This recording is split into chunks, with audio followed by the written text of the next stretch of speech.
Policial caiu do telhado ao tentar barrar atirador de Donald Trump. Mário Frias usa verba pública para financiar filme de Bolsonaro. PF pede a quebra de sigilo bancário de Carluxo. E vou resumir para você todo o áudio vazado da reunião para tentar proteger o Flávio Bolsonaro das investigações de rachadinha. Tudo isso agora em menos de 3 minutos. Não esquece de compartilhar o vídeo. Segundo o xerife da área, o policial subiu ao telhado para tentar barrar o jovem que estava com a arma apontada para o Trump.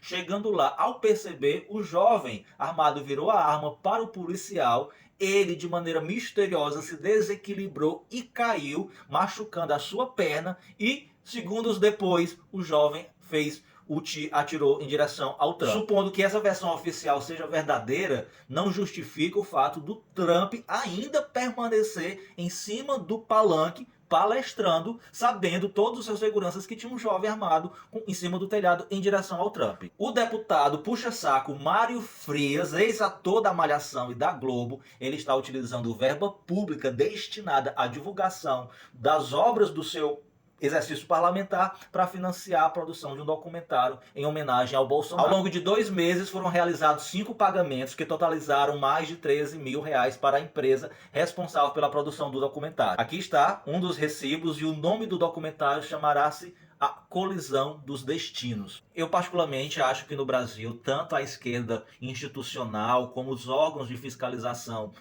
do dinheiro público no Brasil faliram, estão simplesmente fadados ao fracasso, porque a gente vê a extrema-direita e seus deputados cometendo várias ilegalidades e ninguém faz nada, ninguém vai atrás e por isso fica. Não tem PGR, não tem Ministério Público, não tem Tribunal de Contas, não tem Justiça Eleitoral, não tem nada para resolver isso. A nossa querida diva chamada Carluxo está sendo investigado pela PF, no caso da ABIN paralela, né? E a PF irá solicitar à Justiça a quebra do sigilo bancário do Carluxo, porque foram na investigação, obteram provas de que ele tinha uma conta nos Estados Unidos, no qual essa conta não foi declarada à Receita Federal Brasileira, enquadrando-se no crime de evasão de divisa. Em relação ao áudio da reunião gravado clandestinamente pelo Ramage e liberada ontem pelo Alexandre de Moraes, de uma maneira bem resumida, é o seguinte: o Bolsonaro utilizou órgãos federais para beneficiar o seu filho, tá? Ele utilizou a Receita Federal, ele utilizou a CEPRO,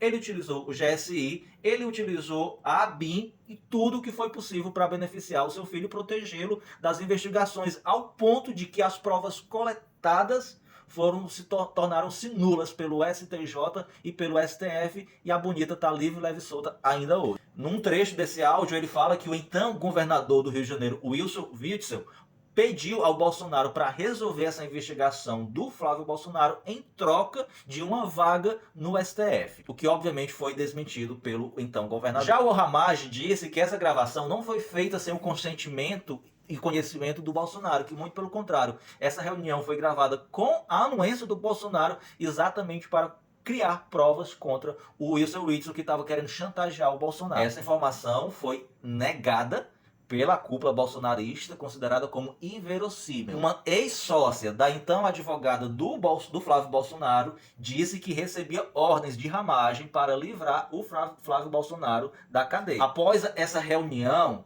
e o Bolsonaro se comprometer a atuar junto à Receita e à CEPRO, as advogadas do Flávio Bolsonaro se reuniram com o então secretário da Receita. E em breve, esse ex-chefe da Receita, que é o senhor José Tostes, será convocado a depor. Essas advogadas pediram para que o GSI atuasse contra os acusadores do Flávio Bolsonaro. GSI, lembrando, comandado pelo Augusto Heleno. E tanto o Augusto Heleno como o Bolsonaro fizeram questão de ter todo o cuidado durante essa reunião para que tudo acordado nessa reunião ficasse de maneira altamente secreta. Tudo fechadíssimo, que não vazasse para ninguém. Ironicamente, o próprio Bolsonaro disse na reunião que a gente nunca sabe se estão nos gravando. E só para concluir, o presidente Lula diz em entrevista à Record que ele não é obrigado a cumprir meta fiscal se tiver coisas mais importantes, como políticas públicas sociais, a cumprir.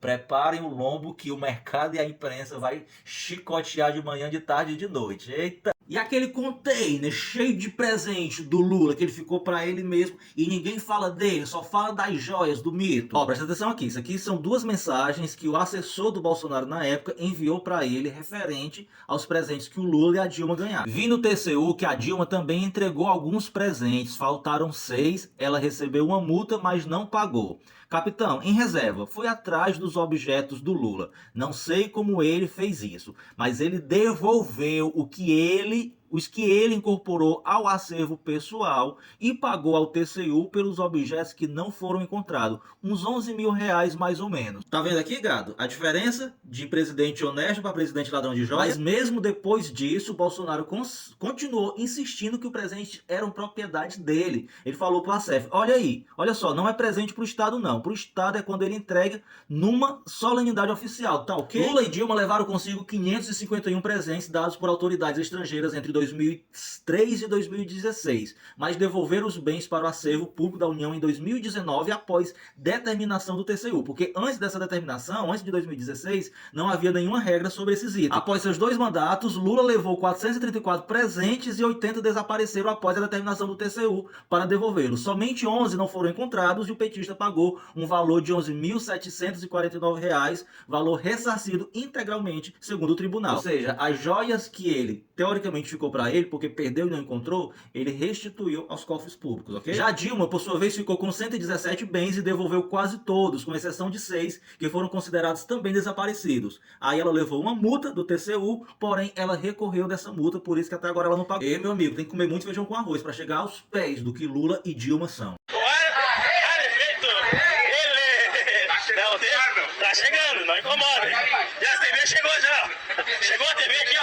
TV branca. Esse vídeo que você acabou de assistir é o Nego Di em um dos seus carros mega luxuoso, debochando dos seus seguidores que estavam reclamando de terem comprado produtos da sua loja e nunca terem recebidos. Olha o nível do mau caratismo desse cara. E repito mais uma vez, todo aquele teatro dele de se disponibilizar 24 horas por dia para ajudar as vítimas da tragédia do Rio Grande do Sul foi estratégia, porque ele já sabia que essa bomba mais cedo ou mais tarde ia estourar e ele precisava, antes disso, criar a imagem de bom moço para a gente ter várias pessoas hoje o defendendo, mesmo depois de toda a investigação do Ministério Público e de sua prisão. Ó, Nego Di, aqui é o teu novo local de confinamento. Aqui você vai ter câmera 24 horas por dia te vigiando, igual lá no Big Brother. A única diferença, amiga, é que aqui você não vai concorrer a um prêmio milionário. Muito pelo contrário, você vai ter que devolver todos os milhões que você ganhou roubando os seus seguidores. Em relação às rifas que você fazia para poder lavar o dinheiro, a única coisa que você vai poder rifar aqui na prisão é o seu, ó,